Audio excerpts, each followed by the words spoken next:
Olá, sejam bem-vindos ao nosso bate-papo das 6. É uma grande honra estar aqui. Como foi falado semana passada, estivemos aqui apresentando o quadro Medicina e Saúde e nós vamos estar dando sequência a esse projeto. É um desafio para nós, cardiologistas. Eu, João Eduardo Tinoco de Paula, Tarcísio Campostrini, iremos tentar substituir o nosso amigo Cláudio aqui para orientar a população de Linhares.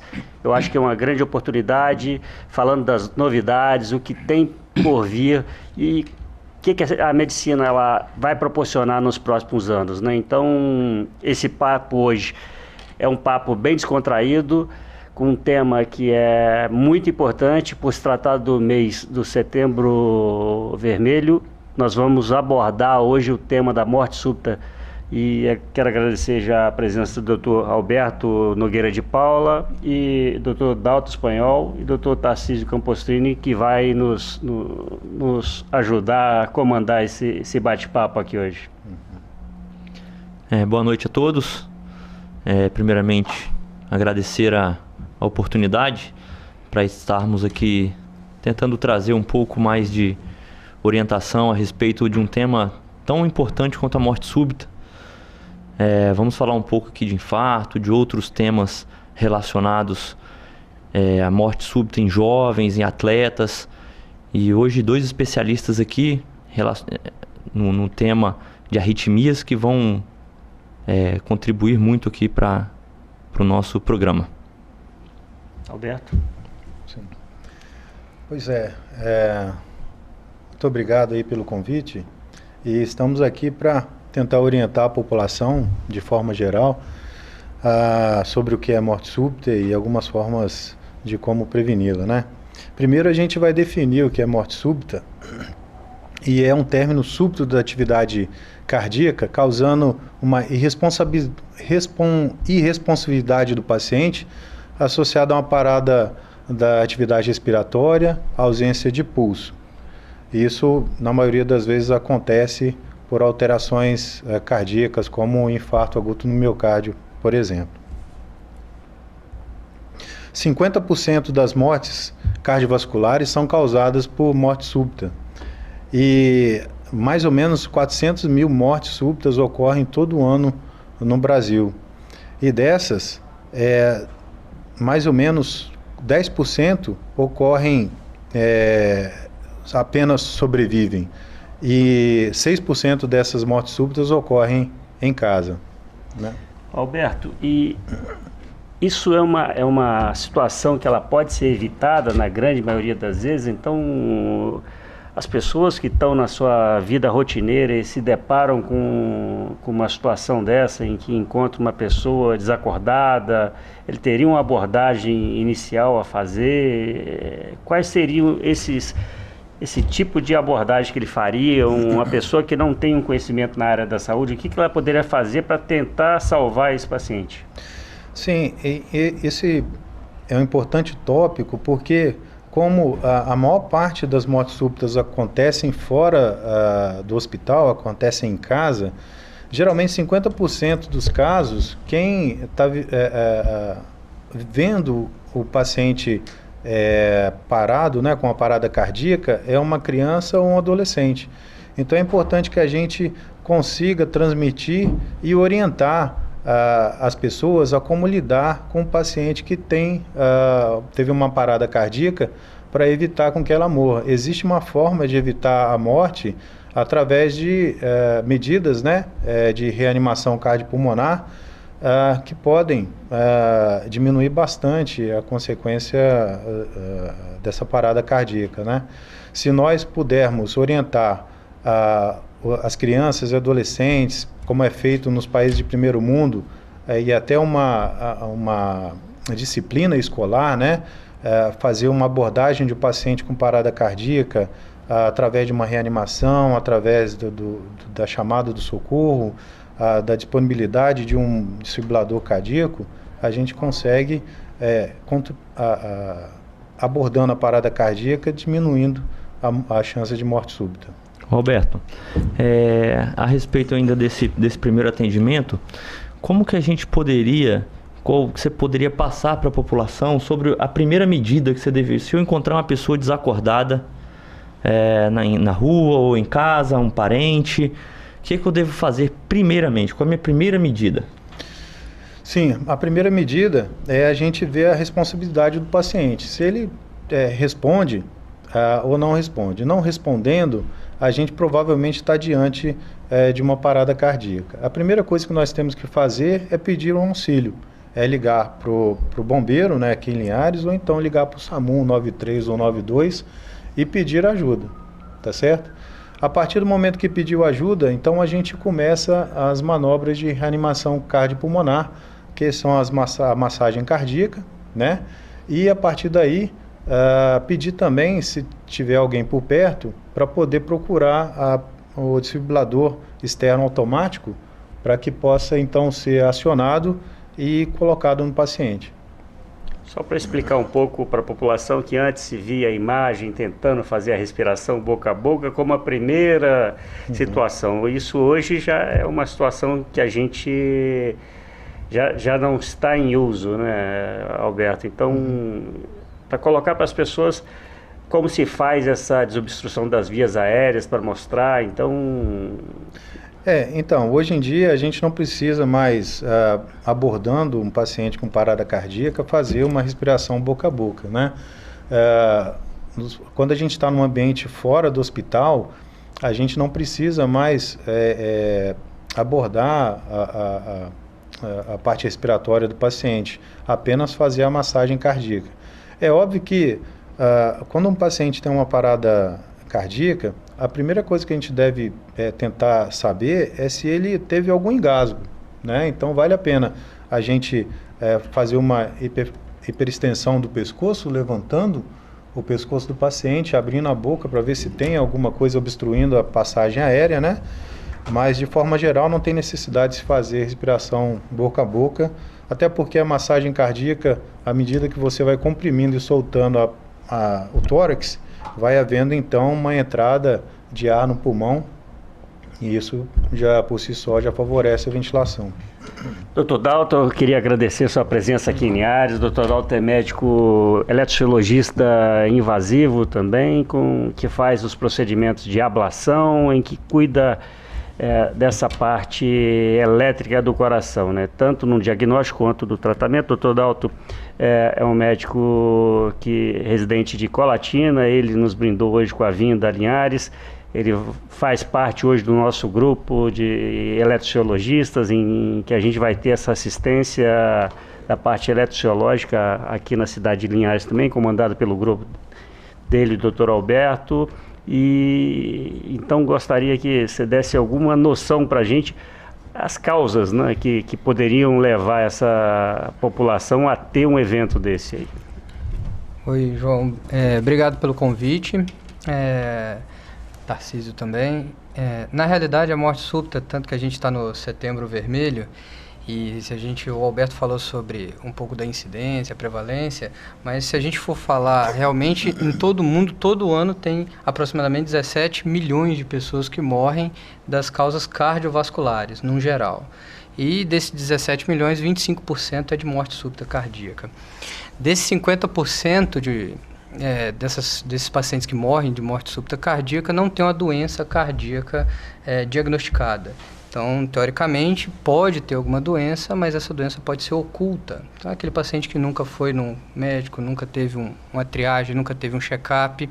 E isso levou a gente pensar nas possíveis causas. E aí tem uma idade fixa que a gente tenta mensurar as causas pela idade, que seria aproximadamente os 35 anos. Pacientes menores de 35 anos, inferiores a 35 anos, que têm a morte súbita cardíaca, um atleta jogando bola, alguém praticando alguma atividade, a gente pensa uma doença que nasceu com ela. Uma doença elétrica do coração uma doença propriamente do músculo cardíaco. E aí a gente tem várias doenças, e uma dessas doenças, se tiver a morte súbita, não dá para diagnosticar porque tinha que ter diagnosticado anteriormente. Então fica sem um diagnóstico daquela morte. Então toda vez que tem a inferior a 35 anos, a gente estima que foi essas doenças provocadas congênitas, as doenças que nasceu com alguma alteração do ritmo elétrico do coração ou propriamente do músculo. Acima dos 35 anos é a doença mais comum, que é a doença arteriosclerótica, né, a coronariana, que é o infarto agudo do miocárdio. Então, acima dos 35 anos, a morte súbita cardíaca provocada por essa doença. E só falar um dado que nos países desenvolvidos, como o Alberto falou, já treina as crianças, tudo. Nesses últimos 20 anos, eles reduziram só com medidas preventivas, medicina, a atenção primária do paciente, ir à consulta, tratar, fazer o check-up, reduziu aproximadamente 40% da morte súbita nesses pacientes. E isso realmente faz com que o paciente tenha uma maior sobrevida, tenha uma menor mortalidade, uma qualidade de vida melhor, se realmente a gente triar dessa forma. Então a gente tem que saber dessas datas da idade para saber as causas da morte súbita cardíaca. O Dalton, então, a respeito desse tema da morte súbita, vamos dividir então, separar o infarto e vamos nas outras causas abaixo dos 35 anos, paciente mais jovem. É muito comum a gente ouvir nos noticiários que o paciente de 30 anos estava jogando futebol e teve um infarto. Muitas vezes, ou quase sempre, não é infarto, né? É uma doença estrutural, como você disse. Qual a importância de saber dessa doença, de diagnosticar essa doença? Por exemplo, fazer a autópsia do paciente que morreu. Qual a importância disso para a família?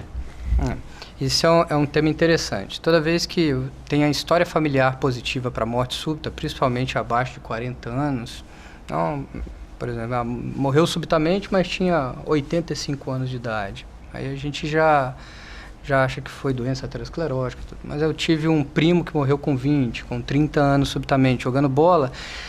Os parentes de primeiro grau, como essas doenças elétricas são autossômica dominante, o que é isso? Tem 50% de chance da pessoa, o seu filho ter, o seu primo ter, o parente de primeiro grau, ter essa doença, ter alguma doença que leva à morte súbita.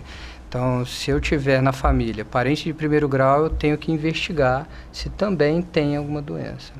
Se eu conseguir diagnosticar alguma dessas doenças em alguns familiares, eu vou procurar, eu vou tentar investigar a mesma doença, o mesmo genótipo nesses pacientes, né, que passou.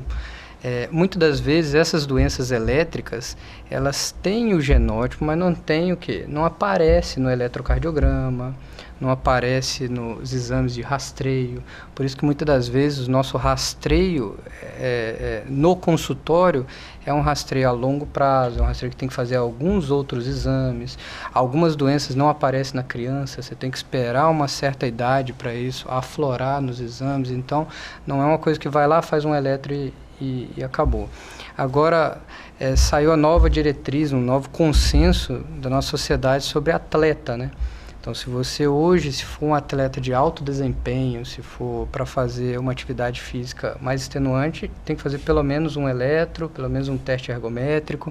Se for só atleta para atividades habituais, eu vou fazer só a minha caminhada, só o eletrocardiograma. Então, isso também mostra que a gente tem que, no cardiologista, tem que passar por uma avaliação para a gente fazer uma atividade mais forçada, uma atividade mais extenuante um pouquinho.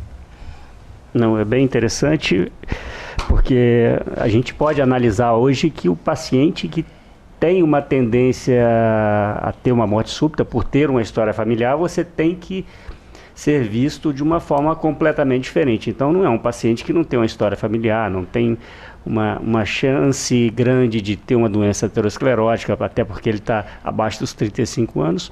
mas ele tendo essa história na família, ele tem que fazer uma investigação com o especialista, e não é só, na grande maioria das vezes, uma investigação em que a pessoa vai fazer um eletro, ou um ecocardiograma, um teste ergométrico somente, porque se você tiver algumas alterações ali, você vai ter que se aprofundar mais, até mesmo com testes genéticos, ou até mesmo a necessidade de ver uma patologia na ressonância magnética, que consegue dar vários diagnósticos ali, em que você pode descobrir alterações que nos levam a ter esse evento de morte súbita, assim como outro exame que é a angiotomografia, né, que é uma doença congênita, que é a origem anômala das coronárias, ou até mesmo a ponte miocárdica, em que o trajeto dessa artéria, ela sai para um local que não era adequado. Então, a origem anômala em que a coronária ela passa entre a artéria pulmonar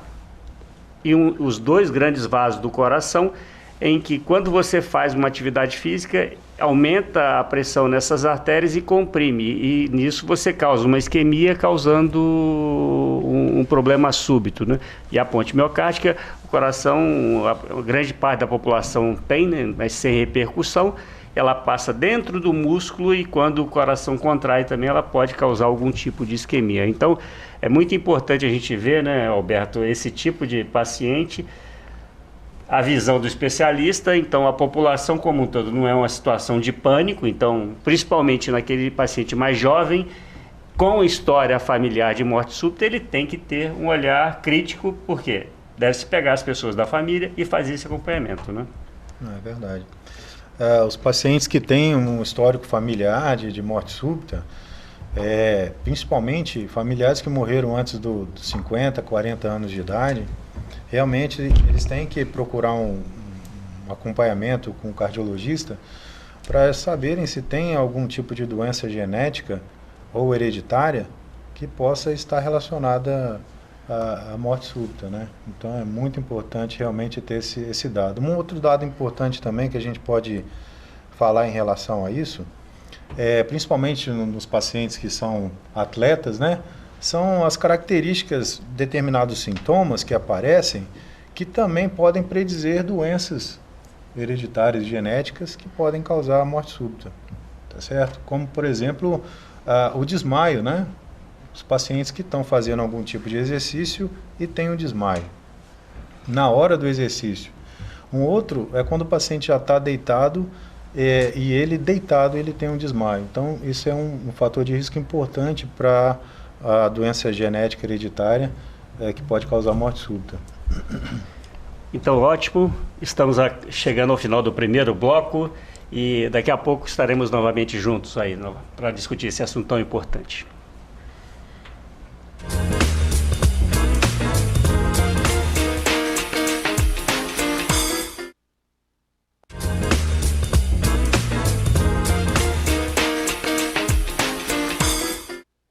Olá, estamos de volta aqui falando sobre morte súbita com os especialistas Alberto de Paula e Dr. Dalton Espanhol e Tarcísio Campostrini. E agora eu acho que a gente podia explicar um pouco, né, Dalton, o que é a arritmia, né? Então o paciente ele vem a ter uma arritmia e essa arritmia leva a uma morte súbita. O que é a arritmia para a população saber isso aí? Na realidade, João, o nosso coração ele é um órgão muscular que serve como bomba para irrigar o suprimento sanguíneo do nosso corpo, os órgãos nobres. E para ele fazer essa função, ele tem uma atividade elétrica, que ele é um órgão automático que gera uma eletricidade para fazer ele bater. E essa atividade elétrica ela é rítmica, ela é regular, tá? E quando qualquer alteração desses batimentos rítmicos do coração é chamado de arritmia. Então, nós temos em alguns momentos que a gente está sobre um estresse ou uma atividade física que o nosso coração acelera. Se ele acelerar, se ele taquicardizar em alguns momentos que não seja esses momentos, o momento que eu estou calmo, que eu estou tranquilo, uma arritmia que acelera o coração. Alguns momentos já é fisiológico, é normal ele estar batendo um pouco mais devagar. Se eu andar, se eu correr, se eu fizer uma atividade, meu coração não acelerar, mostra que ele está cansado, está devagar. Também é uma arritmia. Então, qualquer alteração do ritmo normal é chamado de arritmia. Nós temos as arritmias que aceleram, que é chamada taquicardia, e as arritmias que o coração bate devagar, que é chamado bradicardias. Todas as duas arritmias podem levar à morte súbita, principalmente se o paciente já tiver uma predisposição. Se o paciente já tem uma história familiar positiva, se o paciente tem alto risco cardiovascular, hipertenso, diabetes, lipidêmico, já teve um evento coronariano, já infartou. Então, esses pacientes são os pacientes pontos chaves para a gente tratar, olhar um pouco mais com cuidado e mais detalhado para esses pacientes, que eles têm uma probabilidade maior de ter essas arritmias. Alberto, esses pacientes, eles geralmente chegam para o cardiologista, o paciente fala que ele está sentindo o coração disparado, mas na grande maioria das vezes é mais a sensação, então associado a quadros de ansiedade em alguns casos. Como a gente pode informar para o paciente quais os parâmetros que ele poderia ter para ver se ele está tendo de fato essa arritmia ou não? Ou ele apresentaria algum tipo de sintoma que nos preocupasse mais? As arritmias cardíacas, elas, na maioria das vezes, elas costumam dar palpitações. Palpitações é a sensação do coração batendo no peito ou batendo no pescoço. Habitualmente a gente não sente o coração batendo, e quando você sente o coração bater, na maioria das vezes é porque a gente tem alguma alteração. E como o Dalton falou, se a gente estiver fazendo uma atividade física, é normal o coração acelerar. Então, nesses casos, esses casos a gente exclui, né? Mas, de forma geral, os sintomas são palpitações. Então, você está sentindo o coração bater, ou seja, a palpitação, isso é um sintoma e é o principal dos sintomas de arritmia cardíaca, principalmente as arritmias que aceleram o coração, que são as taquiarritmias, né? Outros sintomas podem ser falta de ar, pode aparecer também uma dor no peito, tonturas e algumas vezes os desmaios, tá certo? Ele teria como solicitar ajuda e alguém ter um parâmetro mais claro, como medir no relógio durante 60 segundos, colocar a mão no pulso, na região do pulso aqui para sentir, ou até mesmo no pescoço, na carótida, para você ter isso? Qual é a recomendação que você daria para saber se está mesmo com o coração acelerado? O que seria uma taquicardia? Qual a frequência que a gente ficaria mais preocupado ali? E uma bradicardia, que é batendo pouco e a gente ficaria preocupado? Então, em relação a uma taquicardia, que é o coração acelerado, geralmente o coração batendo mais do que 100 batimentos por minuto, em momentos que habitualmente ele não acelera, como por exemplo o repouso, e de forma geral, quando isso acontece de forma súbita, imagina a gente ligar um interruptor. Ligando o interruptor, o coração começa a bater muito rápido. Ou então ele para de bater muito rápido, como se a gente estivesse desligando esse interruptor. Uma outra forma é quando a gente sente o batimento no pescoço. Quando ele começa a bater no pescoço de forma muito rápida, isso também é um sinal de arritmia cardíaca. Em relação à constatação do pulso, a gente pega na região do pulso radial, né, que fica próximo aqui do dedo polegar, a gente consegue contar os batimentos dentro de 1 minuto. E se geralmente esses batimentos estiverem acima de 100, em momentos de repouso e em momentos em que a gente está sentindo o coração disparado, a gente pode estar diante de uma taquiarritmia. E se o coração estiver batendo abaixo de 50 batimentos por minuto e a gente estiver tendo sintomas como falta de ar, tonturas ou desmaios, isso também pode se tratar de uma arritmia, que são as bradiarritmias. Eu acredito que o mais importante é procurar o auxílio médico, independente de você estar conseguindo palpar o pulso ou não, sempre quando incomoda, eu acho que é importante o médico avaliar.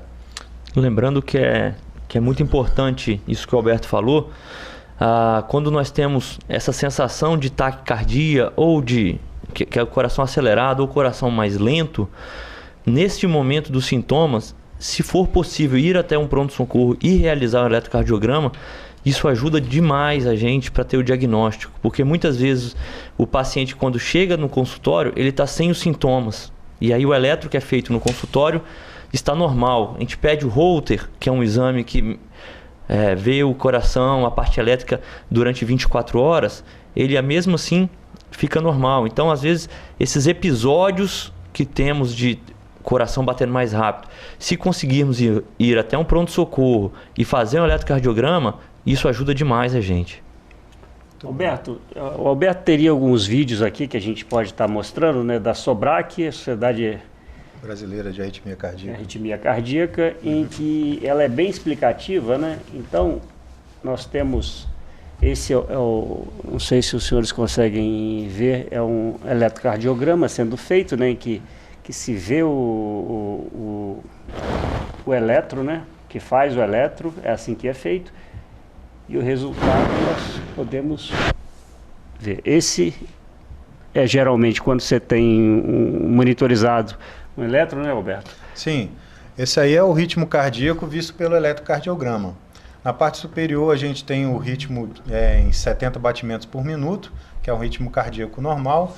E embaixo a gente tem o ritmo taquicárdico, ou seja, o coração do paciente está acelerado a 120 batimentos por minuto. Mas ainda dentro de um padrão normal, esperado, que é o que a gente chama de ritmo sinusal. Então, essas são as variações do normal, esses dois traçados. Aqui, novamente.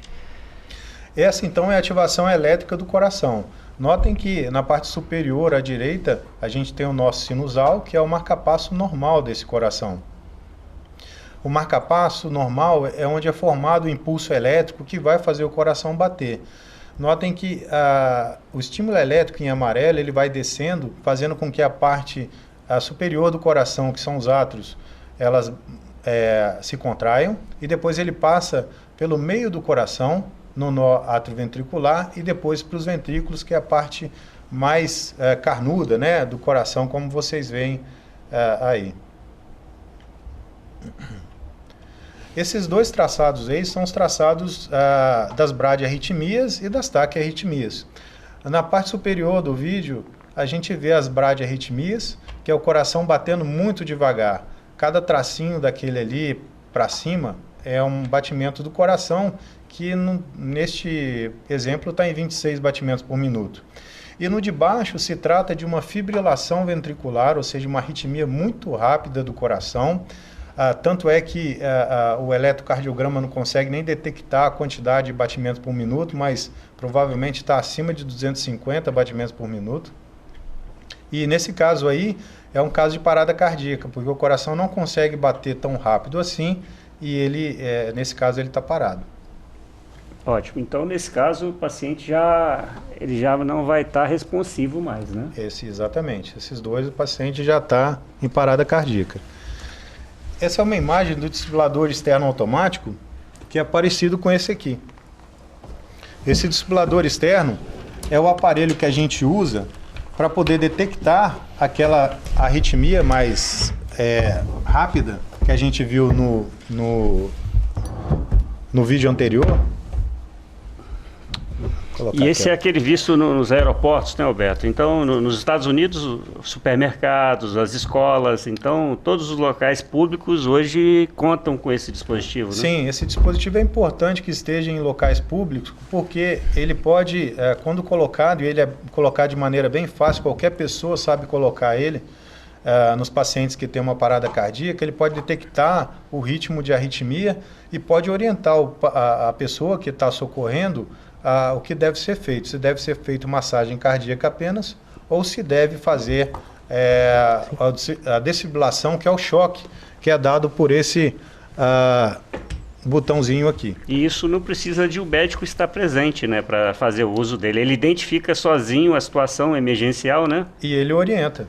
E tem o botão em que você pode acionar o dispositivo. Então, isso é um aparelho que veio para salvar vidas e salva muitas vidas mesmo.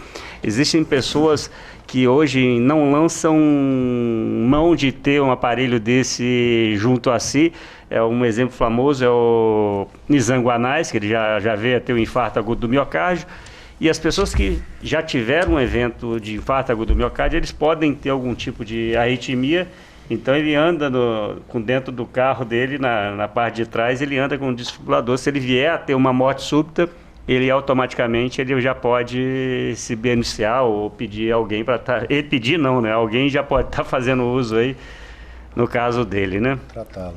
E, João, isso aí que você falou é interessante, porque algumas pessoas, a gente divide essas arritmias que levam à parada cardíaca ou morte súbita como arritmias malignas, né? E a gente divide o tratamento como uma prevenção primária e uma prevenção secundária, né?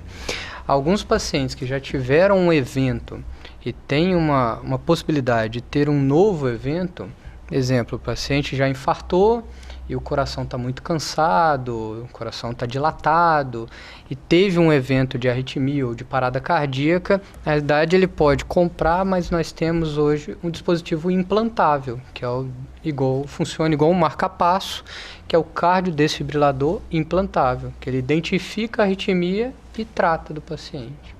Então, uma prevenção secundária para esse. Algumas arritmias a gente não precisa ter o evento, a gente pode implantar como prevenção primária. Nunca teve, mas ele tem uma chance grande de ter uma morte súbita cardíaca.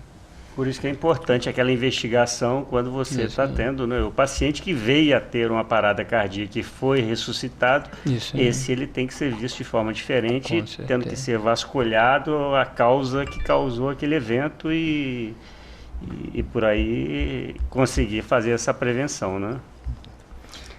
Teríamos outro vídeo aqui. O vídeo mostrando exatamente do cardiodesfibrilador em ação, né? Consegue ver aí? Não, volta um. Deixa eu só colocar aqui para vocês. E no vídeo aí vai ter as pás, né? São pás que colocam no tórax para liberar o choque. Esse aparelho ele é externo automático, ele ensina até colocar as pás e ele identifica a arritmia. Aqui. Esse é onde você tem a liberação do choque, né? Acho que tinha que voltar, hein? Vamos voltar novamente só para vocês. Para ver melhor.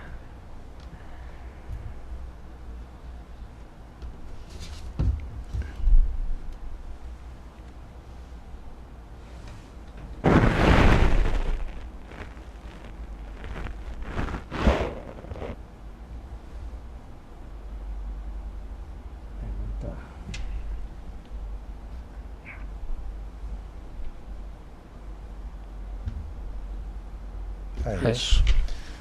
Então, como vocês estão vendo aí o coração funcionando normal, de repente ele tem aquela arritmia em que o coração acelera muito, que é a fibrilação ventricular. Colocamos então os eletrodos no tórax do paciente e o desfibrilador externo automático entrou em ação, colocando o coração para bater normal de novo.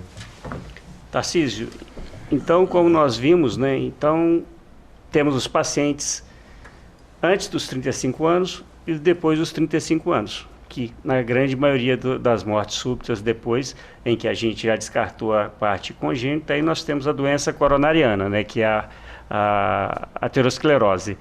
Queria que você falasse um pouco, mais ou menos, esse quadro aí. Após os 35 anos, a causa mais frequente de morte súbita é o infarto, né? Um infarto é quando nós temos uma obstrução das artérias coronárias, causando diminuição do fluxo do sangue para aquela área do coração, para aquele músculo que o Alberto mostrou. Isso causa, primeiramente, dor. E por que ele mata? Por que o infarto mata?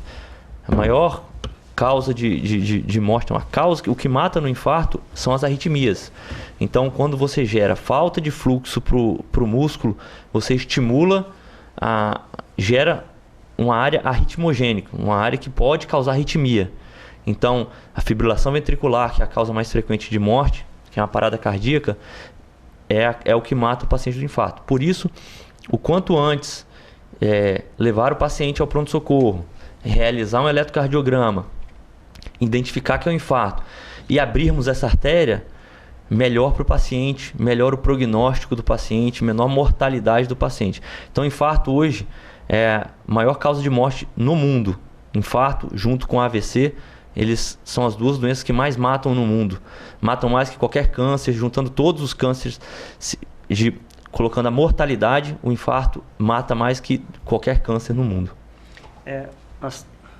Então nós estamos indo para o nosso próximo intervalo e daqui a pouco estaremos no nosso último bloco, o terceiro bloco, falando sobre morte súbita. Obrigado.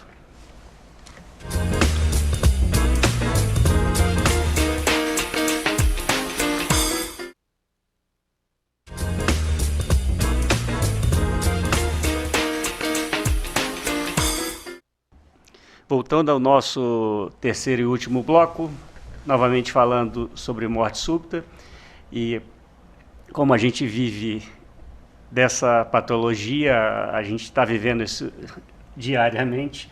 O Dr. Tarcísio teve que se ausentar porque a nossa equipe acabou de receber um chamado, um paciente com 42 anos, com infarto agudo do miocárdio, acabou de dar entrada no hospital, então ele teve que sair daqui correndo para fazer o tratamento de angioplastia primária, né, que é o tratamento da desobstrução aguda desse vaso, para o sangue voltar a passar, para ele não vir a ter uma arritmia, para abordar esse tema aqui, né, de ter uma parada cardíaca e vir a falecer, que é uma tragédia, um paciente jovem desse, né.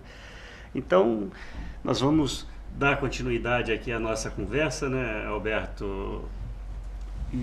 E falando um pouco agora, você gostaria de mostrar um vídeo que a sociedade mostra como se faz essa abordagem do paciente? Sim, nós vamos agora mostrar um vídeo feito pela Sociedade Brasileira de Arritmia Cardíaca,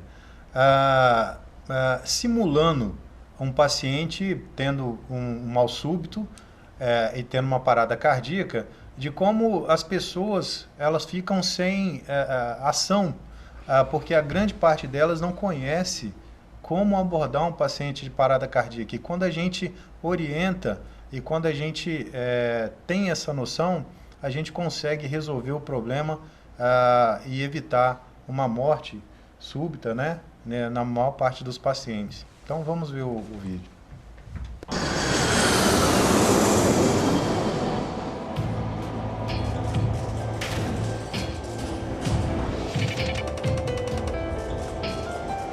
Oi, senhor, tudo bem? Voo é por volta de umas 11 horas, mais ou menos. Sempre a mesma coisa.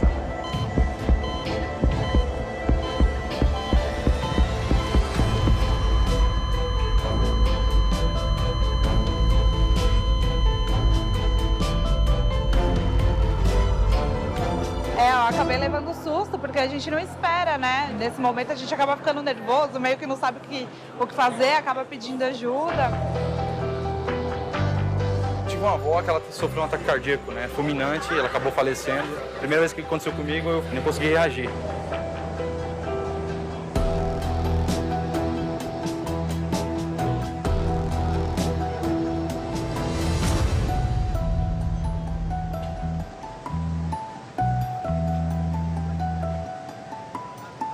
Se assustar e não saber o que fazer, o único remédio para combater esse mal que você testemunhou aqui agora há pouco é educação continuada, é informação. Da mesma forma que se fazem campanhas contra incêndio, campanhas contra a prevenção de acidentes, uso de cinto de segurança, etc., as manobras de suporte básico de vida são parte da educação, da cultura geral que deve ser disseminada para o público leigo. Procurei pulso carotídeo, não achei, porque ele é um pouco obeso. Procurei pulso radial e estava com o pulso cheio. Fui para carotídeo de novo, tinha pulso. Então eu virei ele de lado, porque eu achei que fosse mais uma convulsão do que uma parada cardiorrespiratória.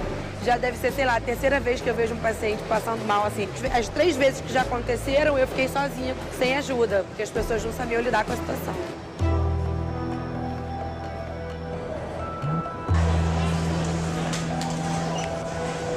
Tentei segurar a mão dele, Eu pensei até que fosse pegando pressão. Quando eu vi, ele arriou com tudo no chão.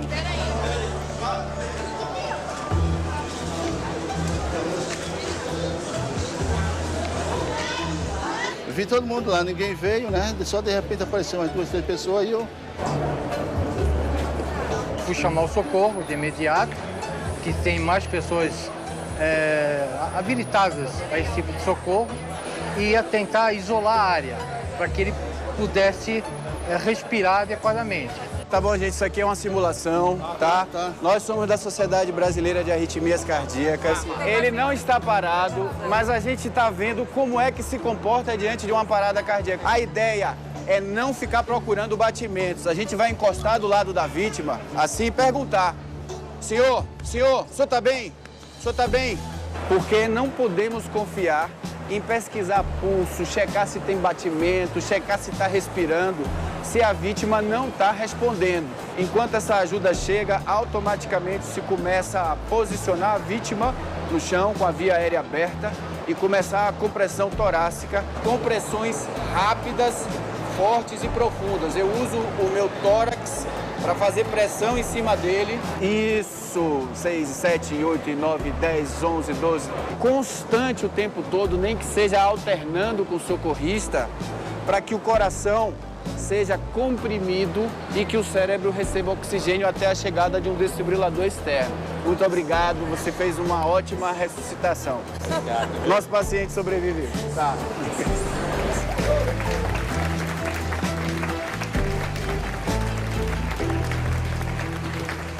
E na grande maioria as pessoas ficam sem saber o que fazer, né? Então eu acho que a gente sabendo por onde começar, vendo se o paciente está responsivo, né, Alberto? Saber se ele está respondendo ou não respondendo e depois já começar a dar os primeiros passos e automaticamente você já procurar o auxílio, né? É verdade. O que tem que ficar é que a gente precisa ter políticas públicas para poder orientar as pessoas a lidarem com uma parada cardíaca, porque, como a gente falou, a maioria delas acontece fora do ambiente hospitalar e todas as pessoas têm que estar sabendo o que fazer nesse momento, e a gente viu no vídeo que muitas delas nem sabiam o que fazer. Então, resumindo o caso, né, um paciente que tem uma perda cai e não é responsível, a gente já precisa começar as manobras de reanimação. É claro que antes chamar para o socorro, né? Antes de qualquer abordagem com o paciente no chão, a gente chama o socorro, pede para alguém ligar para o 193, 192, que é o SAMU ou Bombeiros, depois faz a massagem cardíaca e pede para alguém trazer um desfibrilador externo automático. Se por acaso eles tiverem, vai adiantar bastante no atendimento desse paciente. Doutor Dalton, alguma colocação aí? No vídeo a gente pode observar que era um paciente obeso, provavelmente é um paciente que tem um risco elevado, então eu coloco para as pessoas, para os telespectadores, que nós temos realmente que procurar o seu cardiologista ou procurar algum cardiologista. Se sentir alguns sintomas de palpitações ou sentir a sensação do coração estar batendo de forma irregular, procurar o especialista em arritmia.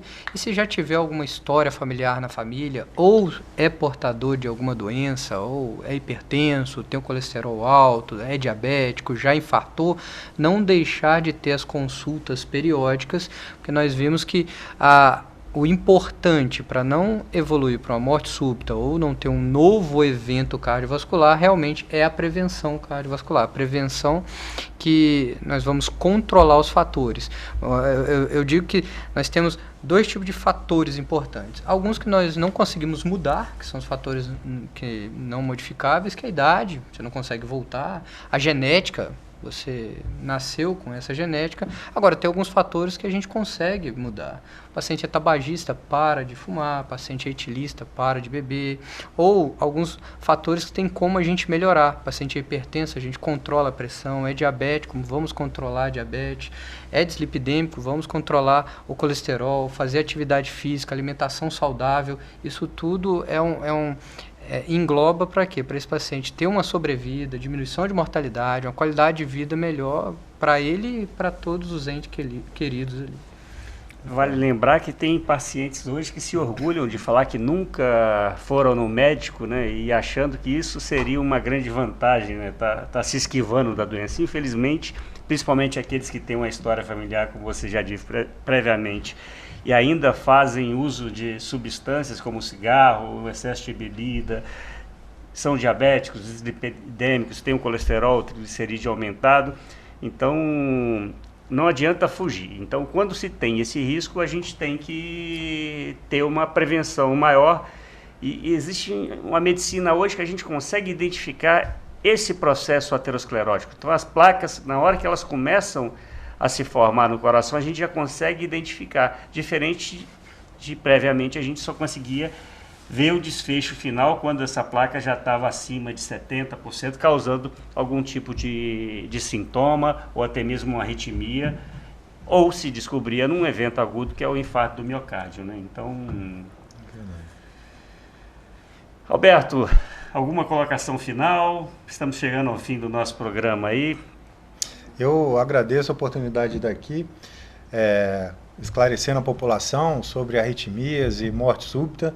É realmente um tópico muito importante que todos conheçam, para que a gente consiga, através da educação, né, uma diminuição da mortalidade e principalmente da morbidade dos pacientes. Dr. Dalton, novamente agradecendo o seu deslocamento de Colatina até Linhares para nos saudar com essas palavras, para falar sobre a morte súbita, que é tão importante. Então, as considerações finais aí. Eu agradeço, João, o convite, você e o Tarcísio. E a colocação final, eu acho que fica mesmo para a população saber que realmente tem que fazer essa prevenção, que realmente tem que acompanhar, que realmente tem que procurar seu cardiologista, realmente tomar as medicações, mudança de estilo de vida, alimentação, vida saudável, atividade física. E eu acho que após esse vídeo, as orientações do Dr. Alberto também deixou claro para, pelo menos se algum evento tiver em alguma aglomeração, um shopping, uma festa, algum evento, alguma pessoa desmaiar ou tiver um mal súbito, ele saber se comportar naquele momento para a gente não tentar demorar o atendimento, né? Acho que é isso. Então esse mês é o mês que é o Setembro Vermelho, em que a Sociedade Brasileira de Cardiologia definiu como um ano. É um mês importante para se, principalmente, discutir, para informar a população sobre os problemas do coração. E nós temos uma gama de situações em que a morte súbita é um deles. Eu acho que esse tema é muito importante, já que o desfecho é a morte, né? Então, são coisas que a população precisa se informar para se ter uma noção como prevenir algum evento, né? E, lembrando, é muito importante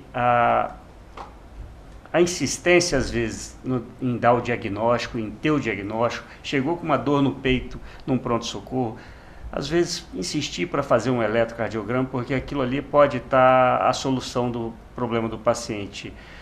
Infelizmente, nós tínhamos um programa há 5 anos, fazendo Latin, que é a telemedicina, que tínhamos em 5 locais na região norte do Espírito Santo, em que era patrocinado por uma grande empresa da área médica, e esse projeto veio a terminar há 1 mês e meio atrás.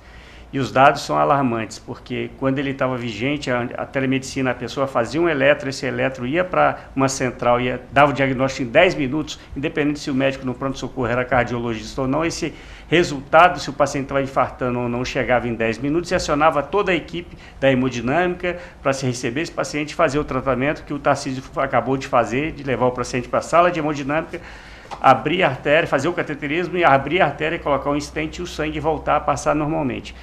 Infelizmente, no mês seguinte ao término do programa, nós tivemos 3 infartos agudos, somente, que chegaram até nós. E esse número era em torno de 13 pacientes. Então, é importante a população procurar cada vez mais se informar, a ter uma orientação para evitar esse evento que, na grande maioria das vezes, ele pode acabar como sendo fatal. Então, as considerações finais, eu agradeço por esse espaço, pelos convidados, ao Dr. Tarcísio, que não pode estar conosco aí por estar no hospital agora, e agradeço à TV Sim pelo esse apoio. Eu acho que é importante a população estar ciente, saber o que a gente pode estar fazendo de melhor na área de medicina e saúde. E lembrando que esse programa, amanhã, às 6 da manhã, ele volta a ser exibido e também no domingo à tarde. Então, obrigado à TV Sim, novamente, à direção, pela essa oportunidade desse canal junto à população para a gente estar informando sobre os problemas da saúde como um todo. Então, esse programa não vai ficar só na parte de cardiologia, então todas as especialidades serão convidadas para nos esclarecer sobre isso aí. Muito obrigado, boa noite.